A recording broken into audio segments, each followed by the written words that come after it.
We have been talking over the last few weeks on the various aspects that are covered in the Vedanta philosophy. And a large focus, obviously, has been on the individual self. And we learned a fair amount of it, yet not completed. So we will continue with that understanding. Reason for the focus on individual is because we are all individuals and we must know what we are and who we are. Therefore, the emphasis on that. There are 5 other aspects of Vedanta philosophy: the world, God, bondage, liberation, and the tool to obtain the liberation. All of which will be covered in the ensuing weeks.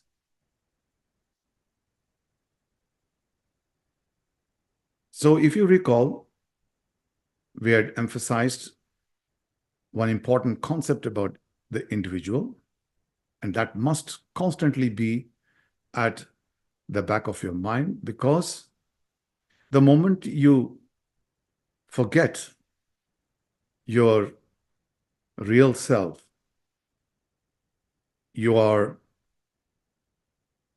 definitely going to be trapped by your unreal self, which is the body and mind. So we must remind ourselves that this body, mind is just a mere instrument used in the functional world for transaction purposes, and is able to transact only because of the reflection that it obtains from the original consciousness, which by nature constantly is revealing to everyone who needs it. It's not revealing, it is revelation itself. Which really means that the conscious mind that we all brag about, the ego that is born out of this, and the aftermath of wanting to protect, preserve, and enhance this ego through egotistical and egoistic activities, is bound to render some complications all the way through in our life. And that is what we call as the tribulations. Then life becomes a battle. And we never question, should this battle be fought at all? Is this a battle at all?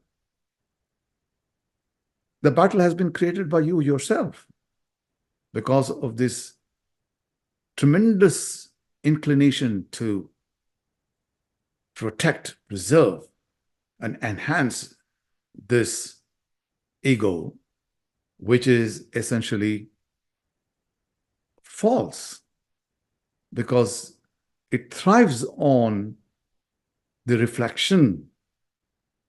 Reflection can never be the original. And therefore, we must understand the limitations of this body and mind and its capabilities within the realm of the phenomenal world. Now we need to also understand, after understanding that this is a false self and it's only an incidental self required for functionality purposes, we also have to understand the reality of the unreality of this body and mind.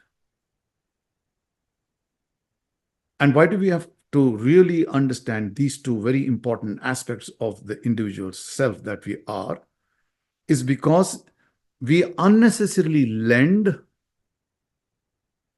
reality to this world and then get beaten up because of that. So the mistake is entirely ours.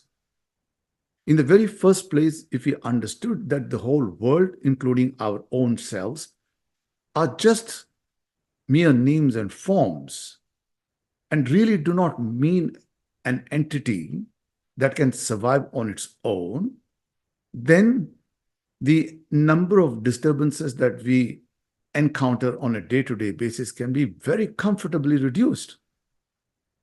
We lend the reality to the world outside, which includes obviously people, objects, and events. And then we suffer from the responses, reactions from the world outside.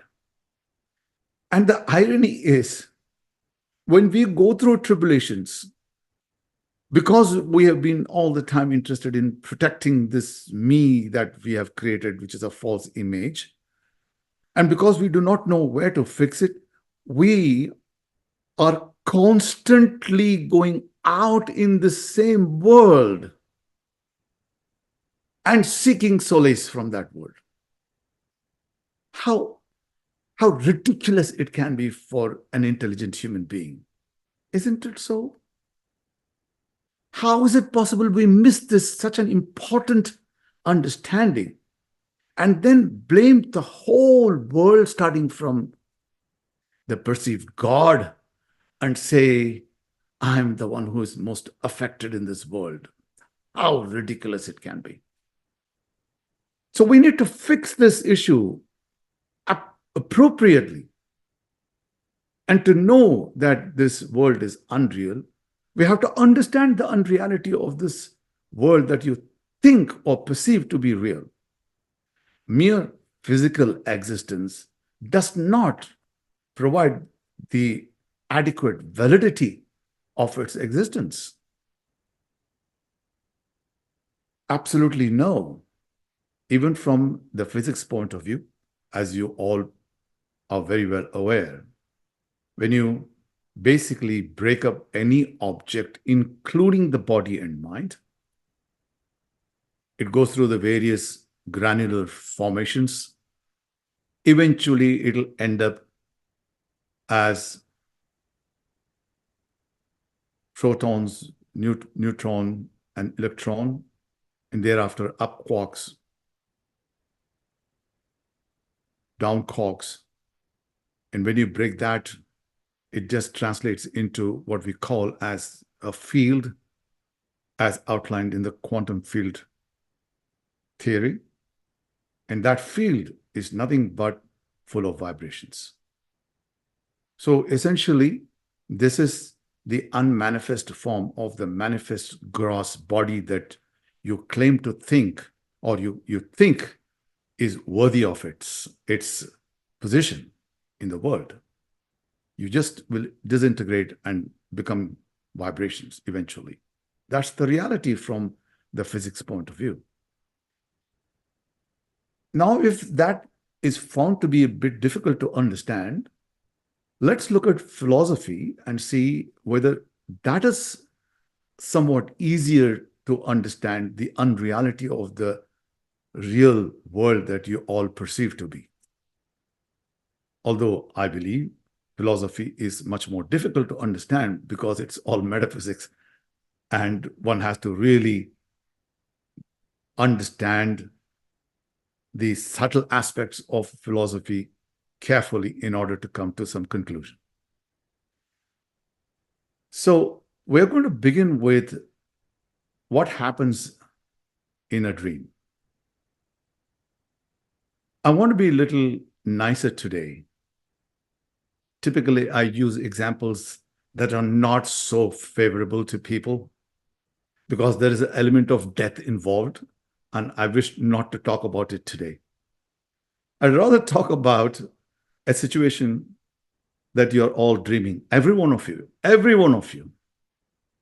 And surprisingly or unsurprisingly, let us assume that every one of you has won a lottery worth millions of dollars from Dubai, from Canada, from USA, or whatever it is. Millions of dollars won in the dream. And then these millions of dollars have been transferred to your bank accounts, and they are legitimate transfers. There's nothing scammy about it. So therefore, it's worth it. You're rejoicing and planning everything that you're going to do with the millions of dollars that you've acquired through this winning lottery ticket. Question to you. Is this real?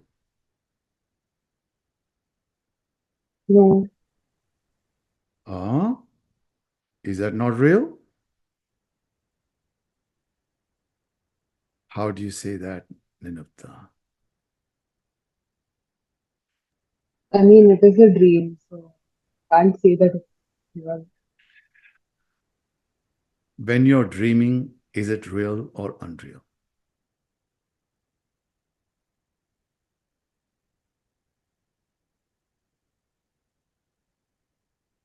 When you're in the dream state, is it real? You're rejoicing, aren't you? You're jumping up and down. You won. And you have advertised this victory all over the world. So is it all unreal when you're in the dream? Absolutely not. It's real. It's absolutely real. Everything that happens in the dream is real for the dreamer.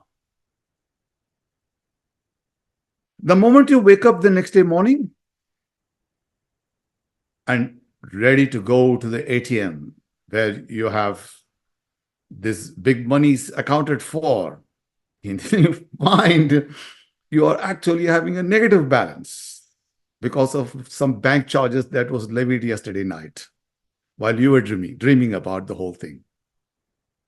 And then you find the unreality of the real dream when you woke up.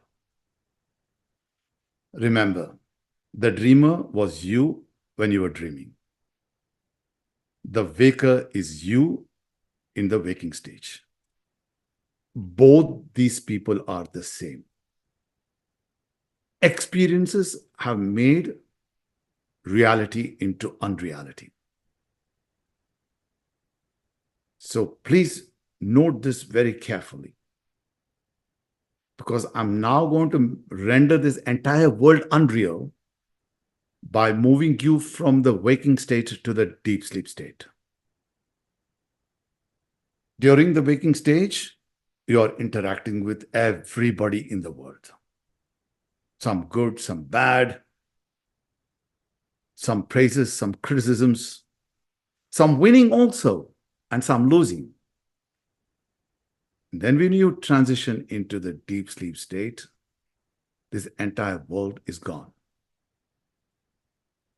There is no money, no living itself, no knowledge, no interactions, no people, no ATMs,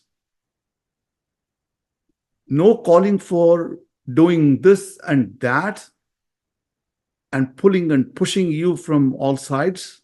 Nothing happens. They all have disappeared. It is the same dreamer who came into the state of being a waker and then moved as a deep sleeper. Same individual. Individual has not changed. Just the experiences, which everyone must go through every day. So all the people that were real and interacting with you during the waking stage, they were all gone. Just as how every interaction that you had during the dream, all of got disappeared when you woke up. Therefore, apply the same logic of what happens to the people who were in the dream and suddenly disappeared during the waking stage, and all of the people that you were interacting with during the waking stage have all disappeared in the deep sleep state, must therefore be unreal. Don't base your judgments based on physical existence. The reality is nobody really exists in the world. All the existence that we know of, we believe, is all in your mind. The moment you shut the mind off, there is no existence. So effectively, it is you, that is your mind, which is lending existence to everything around you. So isn't it the fact that despite the fact of physical existence in front of you, several good and nasty people, the responses and reactions that often really trouble you are coming from people who are not existing at all? Because the moment you shut off and stop lending existence to the world outside, they don't really exist. So imagine a situation when you're troubled by relationships. The trouble always is experienced in the mind. So where did they come into your mind? How did they come in? Did you let them inside? They are physically staying outside you. And then you blame the whole world. He did that to me. So-and-so did this to me. When in reality, you gave them the legitimacy to live, the legitimacy of existence itself. Isn't this so amazing? How we go through trials and tribulations simply because we do something wrong and try to cover up by saying the whole world is nasty.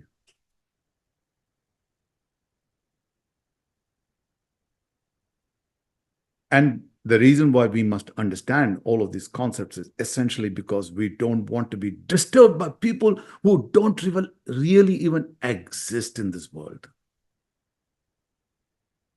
So whenever you feel that you're being disturbed, shut off. Stop lending existence to the people who don't even live in this world. This is the only alternative you have, to shut your mind off. You have to try it. This is not philosophy. This is Vedanta. This, when you practice, instantaneously you will start feeling what you really are looking for all the time, that's happiness.